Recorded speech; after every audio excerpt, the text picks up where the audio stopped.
Hello everyone, welcome to the presentation on inter-process profits. Usually the output of one process is transferred to another process at cost price.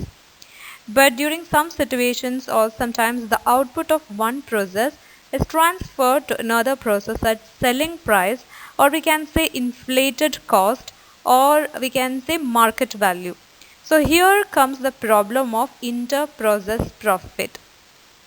In this particular video, we are going to have a discussion on inter-process profit, its objectives, pros and cons, calculation of unrealized profit, and procedure of preparing process accounts in the case of inter-process profit. ഒരു പ്രോസസ്സിൻ്റെ output അല്ലെങ്കിൽ result എന്ന് പറയുന്നത് മറ്റൊരു പ്രോസസ്സിൻ്റെ ഇൻപുട്ടായിട്ട് treat ചെയ്യാറുണ്ട്. ഇത് transfer ചെയ്യുന്ന സമയത്ത് സാധാരണ രീതിയിൽ കോസ്റ്റ് പ്രൈസ് ഫിഗറിലാണ് ട്രാൻസ്ഫർ ചെയ്യാറ്. ബട്ട് ചില സിറ്റുവേഷൻസിൽ മാർക്കറ്റ് പ്രൈസിലോ അല്ലെങ്കിൽ കോസ്റ്റ് പ്രൈസിൻ്റെ കൂടെ കുറച്ച് പ്രോഫിറ്റും കൂടെ ആഡ് ചെയ്ത് ഒരു ഇൻഫ്ലേറ്റഡ് പ്രൈസിലോ സെല്ലിംഗ് പ്രൈസിലോ or we can say cost plus percentage of profit പ്രൈസിലോ നമ്മൾ ട്രാൻസ്ഫർ ചെയ്യാറുണ്ട്. ആ സമയത്ത് വരുന്ന ഒരു എലമെൻ്റാണ് ഇൻ്റർ പ്രോസസ് പ്രോഫിറ്റ് എന്ന് പറയുന്നത്. So here the difference between the cost and the transfer price will be known as the inter-process profit. In short, the profit arising in between two processes or profit within the processes is called inter-process profit, and it arises due to the fact that the market price or transfer price is generally higher than the cost price. Objectives of inter-process profit, or we can say advantages of inter-process profit. Inter-process profit ഏറ്റവും കൂടുതൽ വലിയ ഒരു advantage എന്ന് പറയുന്നത് ഒരു process stage completion time ആകുമ്പോഴത്തേക്കും അതിൻ്റെ cost പ്രൈസും ഔട്ട്പുട്ടിൻ്റെ കോസ്റ്റ് പ്രൈസും മാർക്കറ്റ് പ്രൈസും തമ്മിലൊരു കമ്പാരിറ്റീവ് അനാലിസിസ് നടത്താനായിട്ട് ഇൻ്റർ-പ്രോസസ് പ്രോഫിറ്റിൻ്റെ അക്കൗണ്ടിങ് ട്രീറ്റ്മെൻറ്റ് ഒത്തിരി ഹെൽപ്പ് ചെയ്യുന്നൊരു കാര്യമാണ്. ബാക്കിയുള്ള അഡ്വാൻറ്റേജസും കൂടെ നമുക്ക് നോക്കാം. Inter-process profit, it helps to show whether the cost of production competes with the market price, and it assures that each process stands its own efficiency and economies. ഓരോ process എഫിഷ്യൻസിയും evaluate ചെയ്യാനായിട്ട് help ചെയ്യുന്നുണ്ട്. അതേപോലെ തന്നെ ഒരു പ്രോസസ്സിൻ്റെ മാത്രമല്ല, ഒരു ഡിപ്പാർട്ട്മെൻറ്റിൻ്റെ തന്നെ അല്ലെങ്കിൽ ഓരോ സെൻറ്ററുകളുടെയും ഇൻഡിവിജ്വൽ ആയിട്ടുള്ള പ്രോഫിറ്റ് എലമെൻറ്റ്സ് അറിയാനും കൂടി ഇൻ്റർ പ്രോസസ് പ്രോഫിറ്റ് ഹെൽപ്പ് ചെയ്യുന്നുണ്ട്. Then to help in make or buy decision. Drawbacks അല്ലെങ്കിൽ disadvantages of inter process profit പറയുമ്പോൾ അതിലേറ്റവും ഇമ്പോർട്ടൻ്റ് ആയിട്ട് പറയുന്ന ഒരു ഡ്രോബാക്ക് എന്ന് പറയുന്നത് ഒത്തിരി കോംപ്ലിക്കേറ്റഡ് ആയിട്ടുള്ള ഒരു അക്കൗണ്ടിങ് ട്രീറ്റ്മെൻറ്റാണ് ഇൻ്റർ പ്രോസസ് പ്രോഫിറ്റ്സിൽ നമ്മൾ കൈകാര്യം ചെയ്യേണ്ടതായിട്ട് വരിക. അനാവശ്യമായിട്ടുള്ള കോംപ്ലിക്കേഷൻസ് അടക്കം കടന്നു കയറി വരാറുണ്ട് ഇൻ്റർ പ്രോസസ് പ്രോഫിറ്റിൻ്റെ അക്കൗണ്ട് പ്രിപ്പറേഷനിൽ. പിന്നെ അത് മാത്രമല്ല, ക്ലോസിംഗ് സ്റ്റോക്കിൻ്റെ വാല്യുവേഷനിലാണെന്നുണ്ടെങ്കിലും അൺറിയലൈസ്ഡ് പ്രോഫിറ്റ് കയറി വരുന്ന ആ ഒരു സിറ്റുവേഷൻ ആണെങ്കിലും അങ്ങനെ ഒത്തിരി കോംപ്ലിക്കേഷൻസ് ജനറേറ്റ് ചെയ്ത് വരുന്ന ഒരു സംവിധാനമാണ് ഇൻ്റർ പ്രോസസ് പ്രോഫിറ്റിൻ്റെ അക്കൗണ്ടിങ് സിസ്റ്റത്തിൽ സംഭവിക്കുന്നത്. Let's see the disadvantages of inter process profit one by one. The system makes unnecessary complications in accounts. The problem of unrealized profit arises, that is the problem of profit which has been included in the closing stock element, closing stock price figure. And if the closing stock is not adjusted, then the auditors and tax authorities will not accept it. And finally, it involves additional clerical work by way of calculating transfer price and subsequently a certain cost price of stock. Now we will have a look on calculation of unrealized profit. സാധാരണ രീതിയിൽ closing stock നമ്മൾ value ചെയ്യുന്നത് it's done on the basis of an accounting principle, that is either at cost price or market price, whichever is less. Closing സ്റ്റോക്കിൻ്റെ എമൗണ്ടിൽ എപ്പോഴെങ്കിലും profit element കയറി കിടക്കുകയാണെന്നുണ്ടെങ്കിൽ balance sheet ഒരിക്കലും കറക്റ്റായിട്ടുള്ള ഒരു ഫിനാൻഷ്യൽ പൊസിഷൻ അല്ല എക്സിബിറ്റ് ചെയ്യുന്നുണ്ടായിരിക്കാം. അപ്പോൾ ഇൻ്റർ പ്രോസസ് പ്രോഫിറ്റ് സിസ്റ്റത്തിൽ നമ്മൾ ഓൾറെഡി ഡിസ്കസ് ചെയ്തു, ഒരു പ്രോസസ്സിൻ്റെ ഔട്ട്പുട്ട് എന്ന് പറയുന്നത് സെക്കൻഡ് പ്രോസസ്സിലേക്ക് ട്രാൻസ്ഫർ ചെയ്യുന്നതിന് മുൻപ് ഒരു പ്രോഫിറ്റ് മാർജിൻ ചാർജ് ചെയ്തിട്ടുണ്ടായിരിക്കും. ലൈക്ക്വൈസ് സെക്കൻഡ് പ്രോസസ്സിൽ നിന്ന് തേർഡ് പ്രോസസ്സിലേക്ക് പോകുമ്പോഴും ഔട്ട്പുട്ടിന് മുകളിൽ ഒരു പ്രോഫിറ്റ് മാർജിൻ ചാർജ് ചെയ്തിട്ടുണ്ടായിരിക്കും.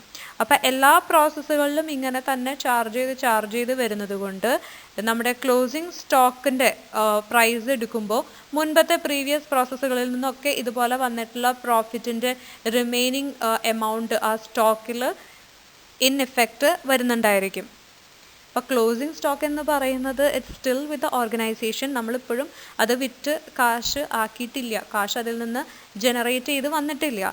അപ്പോൾ the profit which is included in the stock, in the closing stock by these kind of previous processes is known as unrealised profit.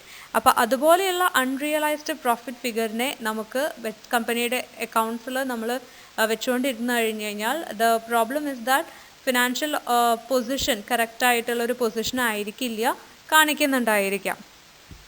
ഇതിനെന്താ ചെയ്യേണ്ടതെന്ന് വെച്ച് കഴിഞ്ഞാൽ at the end of the year the amount of profit which is included in the closing stock should be calculated and a provision should be created for unrealised profit.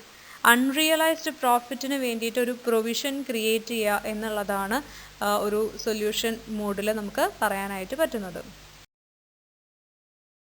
Thus, for the purpose of creating this provision for unrealized profit, the journal entry is profit and loss account debtor to provision for unrealized profit. അപ്പോൾ ഇതുപോലൊരു provision ഉണ്ടാക്കുമ്പോൾ advantage എന്താണെന്ന് വെച്ച് കഴിഞ്ഞാൽ നമ്മുടെ financial ഓർഗനൈസേഷൻ്റെ financial സ്റ്റേറ്റ്മെൻറ്റ്സിലൊക്കെയും exact true and fair financial position picture ആയിരിക്കും കാണിക്കുന്നുണ്ടായിരിക്കുക. ക്ലോസിംഗ് സ്റ്റോക്കിൻ്റെ വാല്യൂം അതുപോലെ തന്നെ നമ്മൾ എടുക്കുന്ന നെറ്റ് പ്രോഫിറ്റ് ഫിഗറും എല്ലാം കറക്റ്റ് ആയിട്ടുള്ളൊരു ഫിനാൻഷ്യൽ പൊസിഷൻ തന്നെയാണ് കാണിക്കുന്നുണ്ടായിരിക്കുക. That is the advantage of creating a provision for unrealised profit. Let's have a look on the procedure of preparing process accounts in case of inter-process profit. Process accounts will be having 3 columns, total column, cost column and profit column, which will be provided on both sides, the debit and credit side. And for convenience, the amount of closing stock will be treated like it will be deducted from the debit side of the process account instead of showing it on the credit side. Credit side il കാണിക്കുന്നതിന് പകരം process accountന്റെ debit side ൽ deduction ആയിട്ടായിരിക്കും closing stock കാണിക്കുന്നുണ്ടായിരിക്കുക. For the purpose of showing closing stock after deducting from process account, it's necessary to determine the cost and profit separately so that they can be shown in 3 columns. And for the purpose of calculating cost of stock, what we have to do is we have to see that at which level the stock has been valued. Prime cost നാണോ total കോസ്റ്റിനാണോ ഏത് പ്രൈസിനാണ് stock value ചെയ്തിട്ടുള്ളത് എന്ന് കൃത്യമായിട്ട് അറിയണം. Cost of stock അസർട്ടൻമെൻറ്റ് നടത്തുന്നതിന് വേണ്ടിയിട്ട് we can apply the formula of cost divided by total into closing stock, whereas the cost is the total of cost column before closing stock and total is the total of the total column before the closing stock. And the difference between the value of closing stock and the cost of closing stock, that means profit included ആയിട്ടുള്ള closing stock ഫിഗറും cost പ്രൈസിൽ charge ചെയ്തിട്ടുള്ള closing stock ഫിഗറും ഇത് രണ്ടും തമ്മിലുള്ള difference എത്രയാണോ that will be treated like return in the profit column. And it should also be noted that the stock of the first process will not be having any kind of profit element. That will not be showing an inclusion of profit figure. Profit margin fix ചെയ്യുമ്പോൾ അതിനെ ബേസായിട്ട് cost പ്രൈസോ transfer പ്രൈസോ ഒക്കെ എടുക്കാവുന്നതാണ്. അപ്പോൾ അതിൽ ഓരോ രീതിയിലും തരുമ്പോൾ അതിനനുസരിച്ച് നമ്മൾ പ്രോഫിറ്റ് കമ്പ്യൂട്ട് ചെയ്യുന്നത് വ്യത്യാസമുണ്ടായിരിക്കും. If the percentage of profit has been given in cost price, then the profit can be computed as follows: cost into percentage of profit divided by 100. And if the percentage of profit has been given on transfer price, then the profit will be computed like cost into percentage of profit divided by 100 minus percentage of profit. So this is mostly applicable when we are dealing with the process transfers which is made either at cost price or transfer price, and if you want to compute profit on the same. Thank you so much for listening to the presentation.